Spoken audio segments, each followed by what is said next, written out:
probes. Let's have a look. Woohoo! Look at that. Doesn't that look beautiful? Well, we've got ourselves various size near-field probes. They'd be the H-field. They'd be the magnetic ones, and it's probably, I assume, that we'd have an E-field one as well, or they might all be H-field. Have to have a look. Anyway, we've got ourselves a little wideband amp. There it is, 3 meg to 3 gig. Nice. That'd be fairly linear.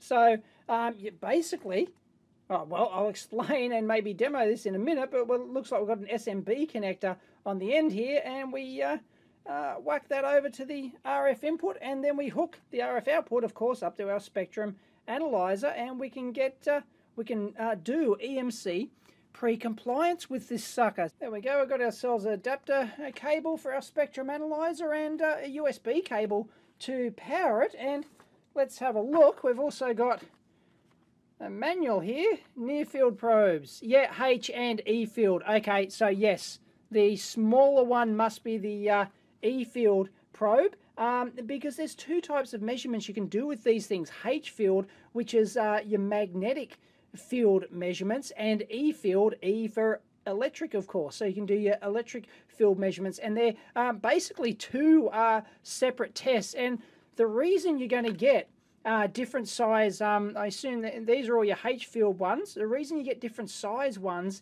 is that you get better coupling with the big ones, but with the smaller loop, that'd be, so we'd have our loop around there. This one's smaller, and this one's smaller again. For the magnetic H field, you can pinpoint more easily exactly where your issue is with the smaller one. So that's why you get a couple of those, whereas you don't need that with the E field. Just the one will do the trick. So these are designed for EMC pre-compliance. So basically testing your own product in-house before you go and spend your thousands or tens of thousands of dollars to get it actually qualified at a proper EMC test lab. And the interesting thing about these is that not only can you use them to pick up magnetic fields in EMC, you can use them to generate as well. So you can, feed the signal. You can actually feed a signal and like sweep a frequency into here, and you can generate stuff. So if you've got yourself a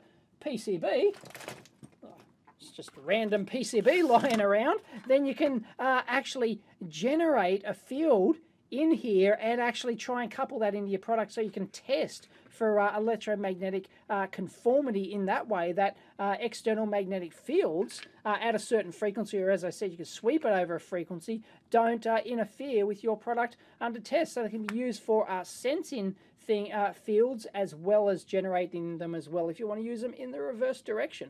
And these go for under $400. You can actually buy them on Amazon. I just had a quick squiz. I'm not sure what the price is anywhere else, but certainly people are selling them on Amazon, and you get a CAL certificate with it as well. And these are our 4 probes. Yeah, we've got our 3 H-field probes. So I assume H20 is like the 20mm diameter, 10 and 5. I'm assuming that's what those mean. So the 3 H-field probes over the full 3 gig frequency range, or 300K, actually 300K to 3 gig, and our E field one as well. But if we have a look at the manual, we can probably find that the E field is different. Yes, first page, here we go.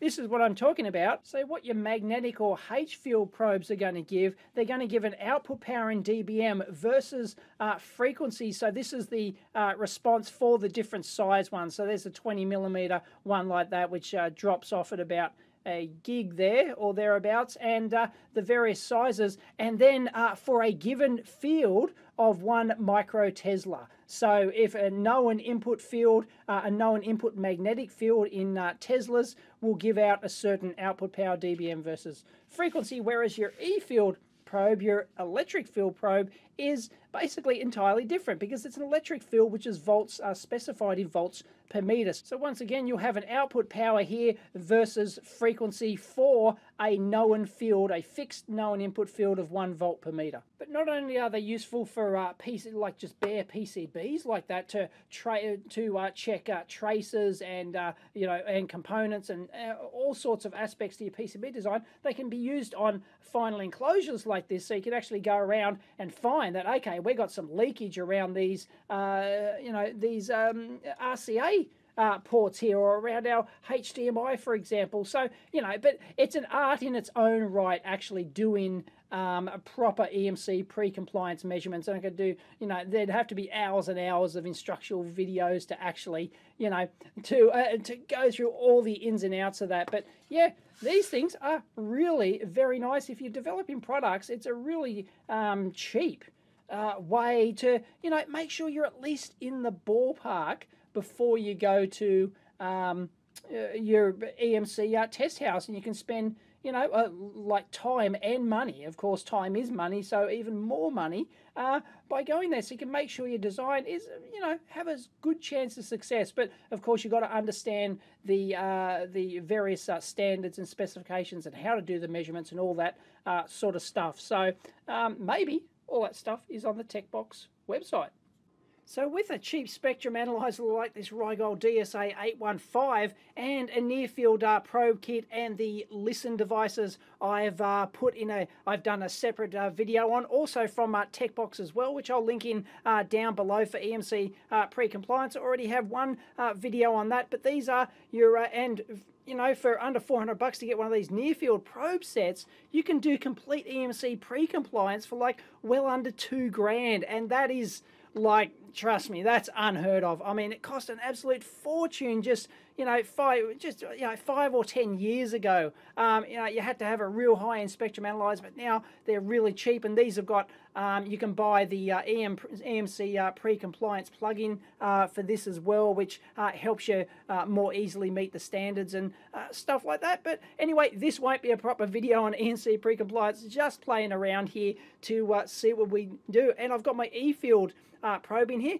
and we can probe around and actually have a look at not a circuit, but just the interconnecting cables and the spectrum analyzer itself. Watch what happens if we put this over our cable here.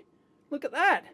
We're picking up something at 900 megahertz there, and you see it has to get very close. This is on the shield of the cable here. This is why it's called a near-field probe, because it has to be near to the product. So or near to the item that you're trying to test, and right at the BNC, USB down in there, and at that headphone output jack. Whoa, look, if I stick it in that headphone jack, it's really going off the scale, and nothing's sort of escaping from our end connectors here or anything like that. It's just fine. But our around the USB and everything here, well, there's something huge happening at 900 megahertz. And then we can have a play around with this HDMI board we were looking at before, and we can probe over that. I've got like the full span here, and we're probably not going to see a huge amount.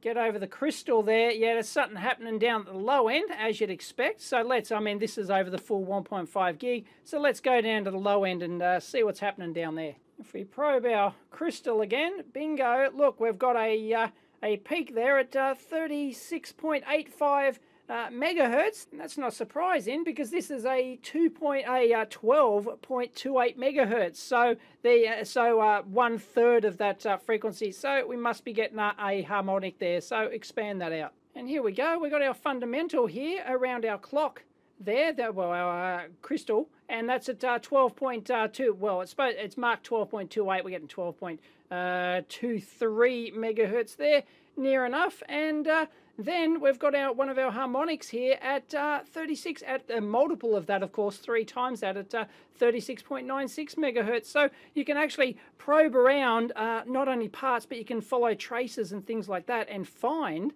any signals on your board. really quite neat, and you know, it just lets you do. And if you know what the standard is, and you know that, oh, it's not, oh, I screwed up the layout on this, and it wasn't supposed to emit there, and you know, all that sort of jazz, then yeah, you can find this stuff really easily with these sorts of near-field probes.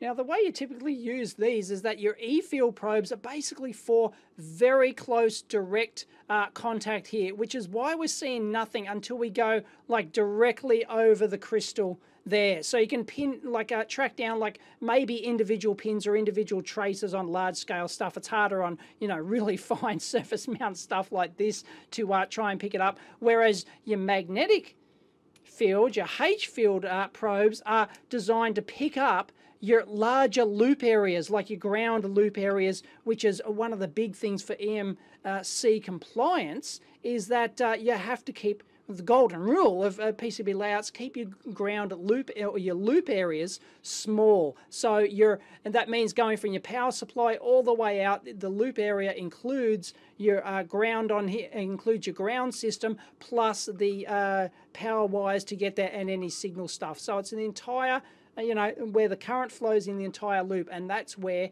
these H-field or magnetic field probes pick up. So we're picking up a lot more crap, as you can see, going around here with our H-field probe. We're not just picking up that individual crystal, so we're picking up all sorts of crud on here due to, you know, other clocks or other signals that are all looping around this board right back to the power supply. So that's the difference between the H-field probes and the E-field electric probes.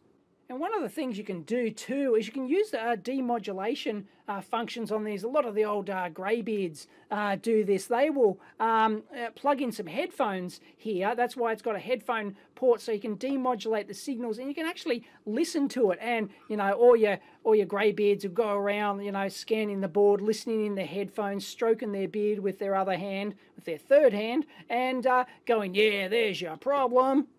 And if you're still a bit confused over the H-field versus E-field thing, well, just remember what EMI is, what it stands for, electromagnetic interference, and or EMC, electromagnetic conformity. Electromagnetic, there's electric fields and there's magnetic fields, and depending on whether you're near field, far field, whatever, or high voltage, low current, or high current, low voltage, that kind of stuff, that depends on which field is going to dominate and which you can actually measure. So generally speaking, at high voltage, low current stuff, the E field is going to dominate, so you're going to want to use an E field probe, for example. But for high current stuff, then, which is going to be, as I said, like, you know, loop area, big loop area on a PCB, and you know, as a chip just drawing, you know, huge gulps of current or something like that, generating big magnetic fields, then generally at a specific distance, the H field, the magnetic field, is going to dominate. So you're going to want to use a magnetic field. So there you go, just keep that in mind. EMI, electromagnetic. So thank you very much, TechBox. This is an awesome set. It's going to come in real handy in the lab. Oh, there it is down there. It's empty. But yeah, well worth the dollars if you're doing EMC pre-compliance. As I said, under $2 for something like this. You can do it really well. I mean, it might seem like, you know, a lot of money, but it saves you a ton of money, one of these things, and pretty essential if you're doing product development. And it's also essential to get the calibration certificate with it as well, so you know the exact performance of this. So because you're actually doing quantitative measurements here, trying to at least see if you're going to get in the ballpark of passing your standards. So you know, you're also paying for the calibration and certification of these things. So very handy. I'll link in these down below at TechBox.